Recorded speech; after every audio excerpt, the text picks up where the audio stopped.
Back in the Wavy Plus studio, it's time for our professional wrestling program, The 10 Count. Very special episode for you today.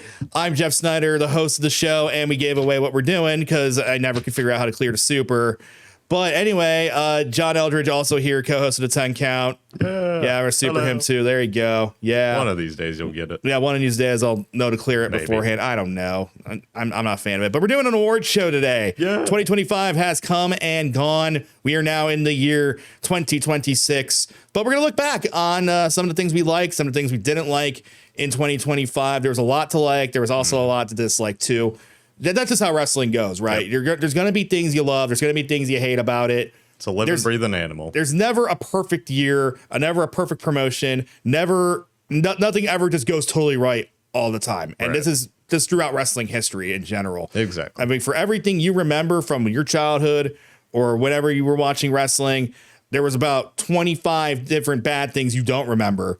It's true. So we pick and choose in our brains a lot. We do, absolutely. We get nostalgic for things that we loved, right? Yep. So like when I grew up during the Attitude Era, it was Stone Cold, The Rock, everyone else, and everyone felt like a star to you. Right. But then you look back at them like, oh man, wrestling's so bad. Man, there sure was a lot of Val Venus on this show. Yeah, exactly. Exactly. I'm just like, wow. What does Kai and Tai want to do to him? No. But anyway, this is 2025 awards show. We have several categories. Kind of mirrors every other wrestling awards show you've ever seen. This isn't a unique idea by any means. I mean, Dave Meltzer's been doing this for 45 years. But our picks are unique because we're unique. So let's get it going. Exactly. So we got, where should we start, man? I'm good with men's wrestler of the year. I'm good with men's. We'll start big. Let's start big. Yeah, let's start with men's and women's wrestler of the year. Men's wrestler of the year. So there was probably like a handful of guys you could have picked for this. Yeah, definitely. Jon Moxley had an amazing year. Max JF had a great year at the end. Bandito was fantastic all year. Speedball Mike Bailey. Yeah. Takeshka. Yeah. I mean, just like, and of course, Okada, Omega, like all those Javon guys. Evans, Ethan Page. Yeah. You really could have picked a lot of these guys. All right. But. And who did you pick? I picked a guy. I know we just mentioned Dave Meltzer. But I'm going to preface this. Star ratings are not the Bible, guys. Nah. But if someone has 7 5+ star matches in a year, because Dave Meltzer is a good barometer of like what's good, what's not, in the ring at least. Right. Kyle Fletcher, my God. Yeah. What a year this kid had. Man. He is unbelievable. Probably my favorite wrestler in the world right now. He is so good.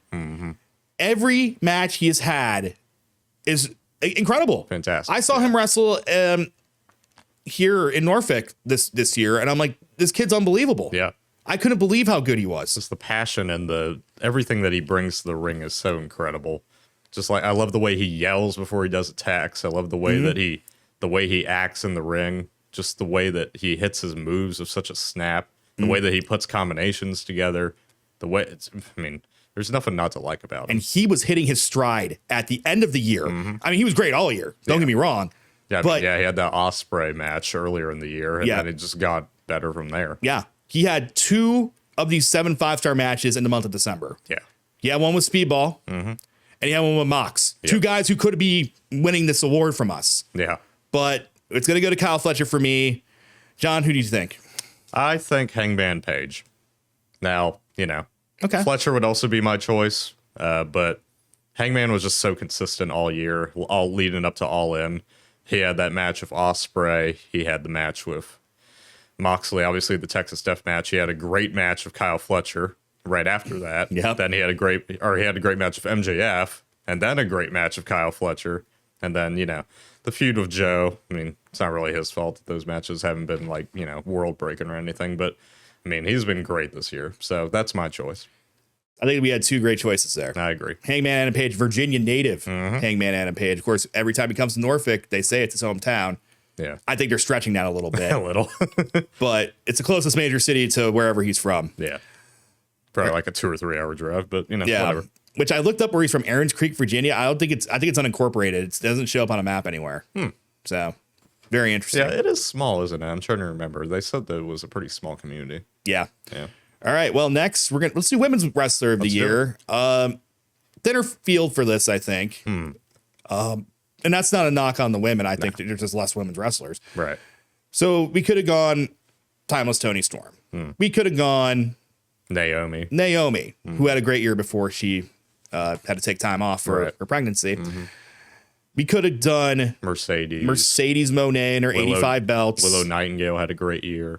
Even Harley Cameron had a great year. I wouldn't put her on a best wrestler list of anything, but she was great all year. She was very entertaining, even with her stupid puppet. Becky Lynch could have been on this, could have been my pick. Even though she, wasn't there the whole year, but hasn't wrestled a ton of matches, all things considered. Rhea Ripley definitely could have been on this list.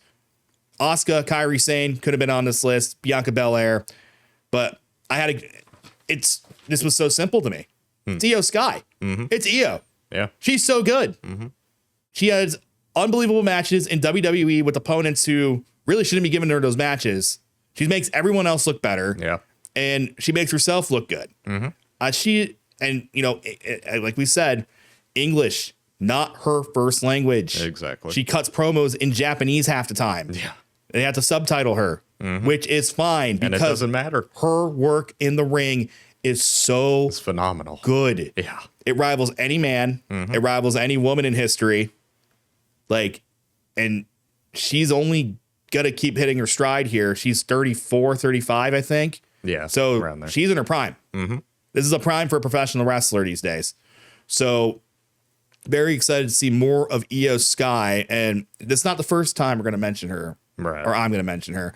But John, who do you think? My choice is Stephanie Vaquer for her contributions to both NXT and the main roster, because in both she was phenomenal this year. She had great match after great match in NXT with sometimes with talent that, might have been a little less than, but still, still good. But Vaquer was like a world beater this year. I mean, everyone that she had a match with, she got the best out of them, even if it was, the Nikki Bellas of the world. Yeah, even if you get a good match with Nikki Bella, well, not a good match, but a passable match with Nikki Bella, I think you're doing something right. I don't think there's outside of Io, I don't think there's a more solid women's performer in the world right now than Vaquer. Again, so that was my choice. Someone in her mid 30s, she is in her prime, La Primera in her prime. La Primera.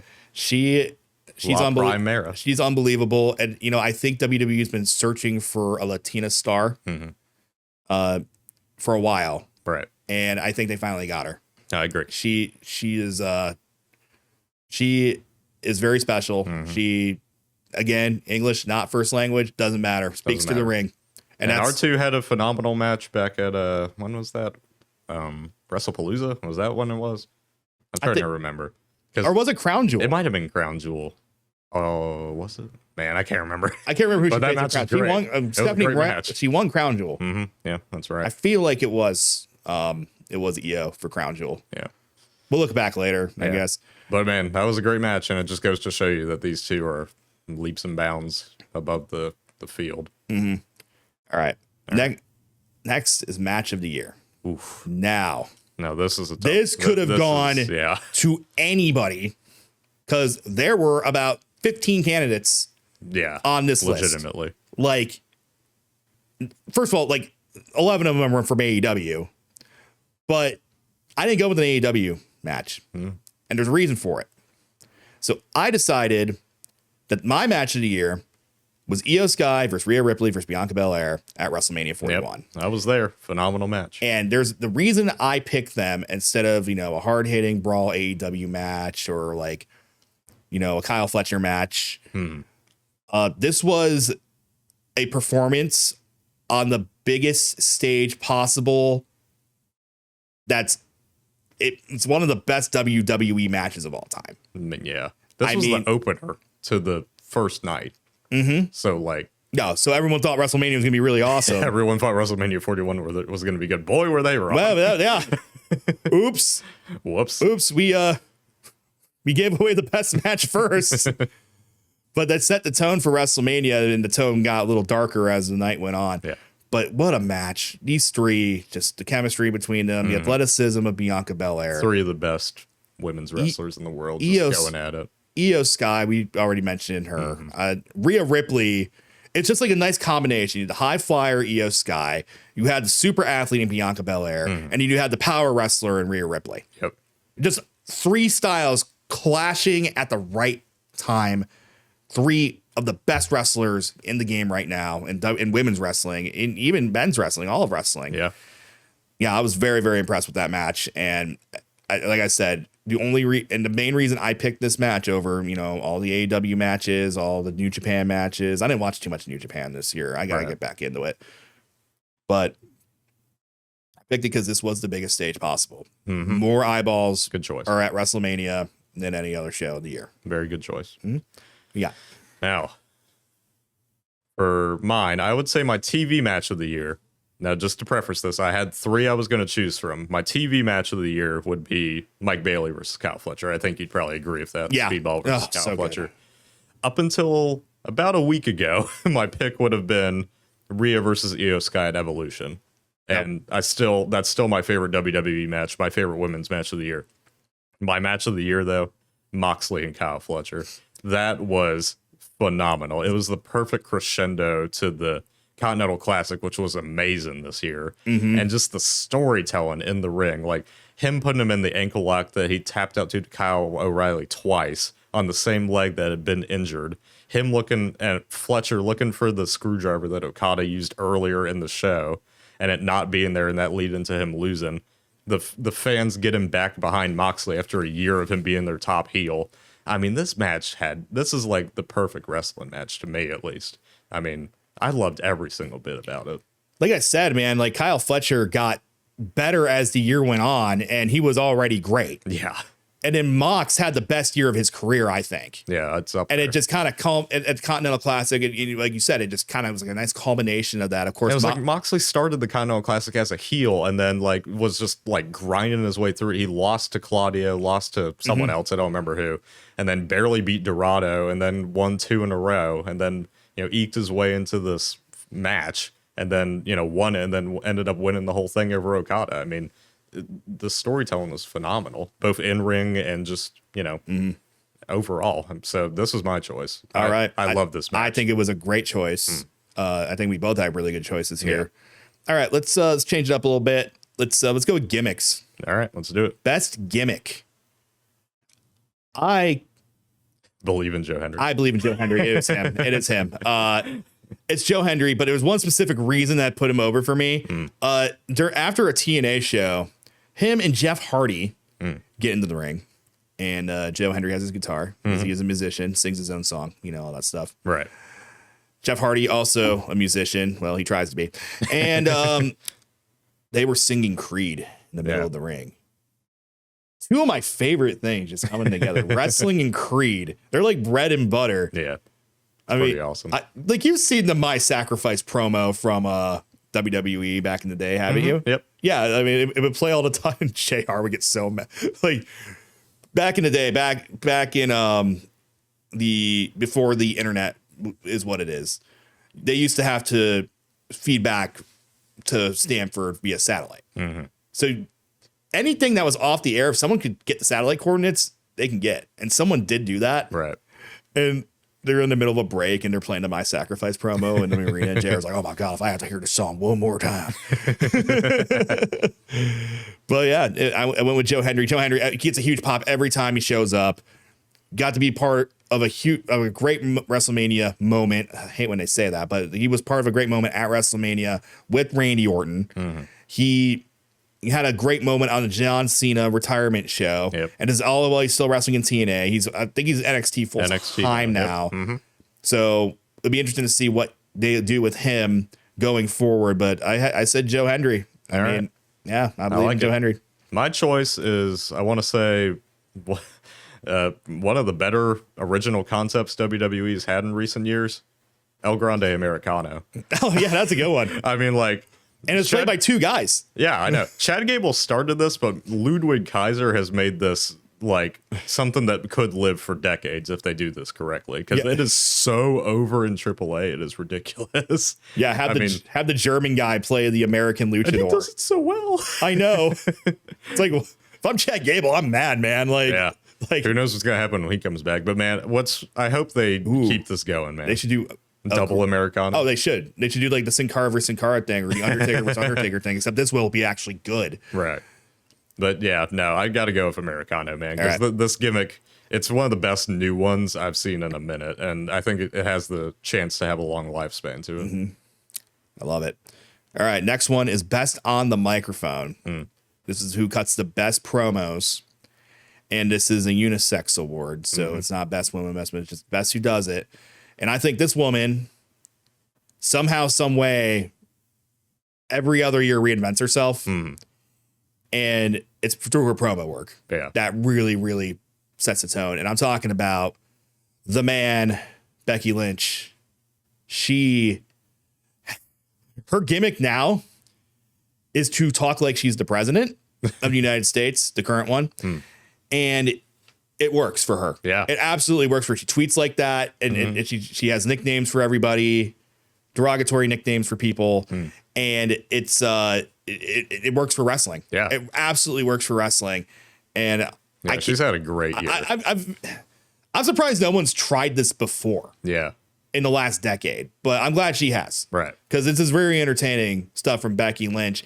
And, you know, she comes back at WrestleMania as a face, right? And then Turns heel the next day. heel immediately on Lyra. Had a And, phenomenal feud of her. and then has amazing promos throughout this time. And yeah, she's one of the best ever to do it on the mic for sure. Go ahead. MJF. Yeah, I Next. mean, that's fair. I mean, Hey, both stars of Happy Gilmore 2. hey, how about that? Becky Lynch and MJF. But Becky Lynch would be a close second of Yeah. the year she's had. All right. Well, let's What you got? let's do best tag team before we get into the worst, All right. because we're just gonna blow through the worst. We're already 17 minutes in here of a 25-minute show. So the best tag team stable, I said we're gonna give them 5 big booms. It's boom and doom. Yeah. No, it's not. It's actually the Death Riders. Yeah. The Death Riders had an unbelievable year, and this kind of comes with the John Moxley thing I was saying earlier, how he had the best year of his career is because of this faction, leading this faction, having Marina Shafir with him, having Claudio and Claudio and Pac with them, and like Pac. it's Them all having great individual matchups while also having great matches in like Blood and Guts and at All in Texas, where you know everyone was involved. yeah, they had a few highly rated matches this year together. So I think the Death Riders are the best tag team. I would also go with the Death Riders, but I would also give a special mention to both the Young Bucks and Fraxium because they were both fantastic this year as well. It's probably the- Fraxium would have been my choice if they hadn't gotten buried on the main roster. The Bucks usually never do it for me. Right. Like I'm very cold on the Bucks usually, but they probably had the best year of their career. Yeah. One of the best Up years. there. One of their I best mean, yeah, years. that's a pretty broad Yeah, statement. yeah. For me, Yeah, as a viewer, I got you. Because like I said, they don't really do it for me. All right, so let's do the worsts here. All right. We got worst gimmick, worst wrestler, worst botch, and we'll do best and worst promotion last. All right. All right, so let's do the worst gimmick. All right. This was easy. Because we're not eating anymore in 2026. Jey Uso. I mean, My worst gimmick. They just cannot decide what to do with his gimmick. I mean, that was kind of the thing. It was like he was he turning heel? Was he crashing out? Is he still just yeeting all the time? But yeah, no, that's a good choice. I had a lot of things, but that's probably it. I mean, I had Wyatt 6 after they debuted. I had the MFTs. I had Waller being in the New Day for some reason. Shinsuke Demon. I know that started last year, but that was pretty bad. Drew McIntyre being stuck in purgatory. Yeah. Julia, just in general. Yeah. When's the last time she wrestled? I thought I saw a clip of her. I think she did recently, but she got like no pop. Yeah, because they kept her off TV for like 3 months. Yeah. Well, Jey Uso winning that one. Yeah. Hey, if you like that part, worst wrestler is also Jey Uso. Yeah. Man. And it really sticks out to me. Was it a Survivor Series against CM Punk where he had that horrible. No, it was the Saturday Night's Main Event. Yeah, Saturday Night's Main Event. For the title. And he's trying to set him up for a DDT. He had no idea how to take it. He looked awful in the ring. Like, I keep saying the yeet thing is to cover for the fact he can't wrestle. Yeah. And at least as a single, as a solo, at least as yeah. a solo act. I mean, they put him back with his brother. Thank it's God. I hope this is all And over. it's just so much worse that he's the one who tapped out Gunther. Yeah, it's awful. Who's your worst wrestler? I mean, I got to go Jey Uso too. All right. Well, That's a pretty tough one. I mean, I can't really think of anyone who would have been worse than that. well, here's worst botch. Yep. Guess who? Guess who wins this one? Uso. Yeah, clean sweep for Jey Uso here. Go. Congratulations, I guess. Worst botch. I believe we have the same botch. There was actually two botches I was thinking about. The aforementioned botch at Saturday Night's Main Event where he just didn't know what CM Punk was doing. This botch I think we're both going with Yep. is the one where he chair shotted He himself. chair shot himself. Yeah. Yeah, and concussed himself and bled. First time I've ever seen something like that, I gotta say. Not unintentionally. Yeah. Well, Jey Uso won all three of the worst, so hopefully you can only go up from here, Jey Yeah, Uso. that's true. I mean, I'm sure they'll have a great year as a tag team next year. Yeah. I mean, they're the champs already right now. The day ones, man. Yeah. The day ones are coming back. Yeah. I'm And okay the with tag team division needs it. They really do. Yeah. Because speaking of the worst, we're going to do worst tag team now. Uh-huh. And you kind of mentioned them a few seconds ago. Spooky wrestlers I'm done with them. Please stop making people be spooky wrestlers. The Undertaker and Sting are like exceptions to this. Yeah. Bray Wyatt was an exception to this. I don't need 5 of them in a stable together where you all gave them new names and I don't know who they are. I don't know what to call them anymore. I'm talking about the Wyatt Six. Right. I know they're the current tag team champions right now, Yeah. but who cares? I mean, yeah. They've been the tag team champs for a few months now, and it's like the belts have just While you have disappeared. DIY and Motor City Machine Guns And the sitting Street around Profits. and the Street And Profits. Fraxium. Yeah. They're the tag Fraxium. champions I know. because they're spooky and scary and Uncle Lousy like leads them. Yeah. No, I'm just done with it. And I'm not like knocking like Dexter Loomis or who's the other guy? Casey. Yeah. And I mean, Eric Rowe has never been really done anything for me anyway. He was always the weak link of the Wyatt family. Unfortunately, we'll never have all of them back again. Yeah. But yeah, Wyatt Six, not doing it for me. Yeah. My choice would be the MFTs. Now, I loved Bloodline 2.0 back when it was Fatu and all that. But ever since he's left, it's been rough. Because none of the ones that are currently in the MFTs do it for me. I think they're all very boring. I think Solo carries that faction very hard. Yeah. Special shout out to the Vision, by the way. Yeah. Yeah, I almost picked them. Yeah. To be completely Started honest. off fun, but Yeah, but Gotten worse from there. I kind of just let it slide because Seth Rollins got hurt. hey, at least Austin Theory's new theme is really good. I got a theory. That guy stinks. He does, but his theme's good. He looks like Justin Timberlake in the movie Alpha Dog. Yeah, why is he bald? No. Almost. I don't know. Anyway, let's get to best and worst major promotion. We're running out of time. Best major promotion. They had the best year of their existence to 6 years, 7 years. I don't know. 6, 7.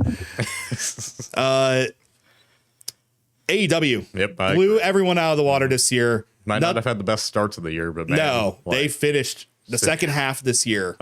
Had some basically unbelievable from, matches. from like March onward was phenomenal. Yeah, they were awesome all year. 5-star after 5-star after 5-star. Yeah. Great matches. Yeah. Tony Khan really hit his stride this year, and I'm hoping that he's able to keep this up. Yeah. The worst major promotion, I think it's obvious. Triple Paul is cooked. WWE. Mine is TNA, just because they're basically the B show to the B show now. And, you just got NXT guys winning their titles left and right, and whatever they decide to do with Santana was a very interesting choice. So, I'm going to go with TNA. WWE close behind, though. I should say WWE main roster. Yeah. NXT's fine. NXT is good. Yeah. All right. 2 more awards, and then we're out. All right. Greasiest hair. There's a lot of people who can win this award. But the only winner that we can ever have for greasiest hair, The big dog. the big dog himself, Roman Reigns. Always greasy. Always greasy. Always greasy. Love him. Is that who you picked? Yep. Okay, cool. I'm going to Froman. All right. Big dog. And then our final award before we get out of here, Best Professionally Wrestling Podcast / Television Show. It was a hard choice. It was. It was very difficult. Shout out to everyone else who does wrestling podcasts, all thousands of you. It's the 10 count. Yeah, the 10 count. Deadlock, Woo! So we're gonna have a lot more in 2026, a lot more interviews with independent wrestlers. Maybe we'll get some mainstream wrestlers on the show. John, you'll be here. I'll be here. We are gonna keep this going until they tell us we can't do it Let's do anymore. it. So you know 10 what? count. 10 count. Yep. And now we're out of time. So Bye. You will have to wait until next week to see what we're talking about. Goodbye.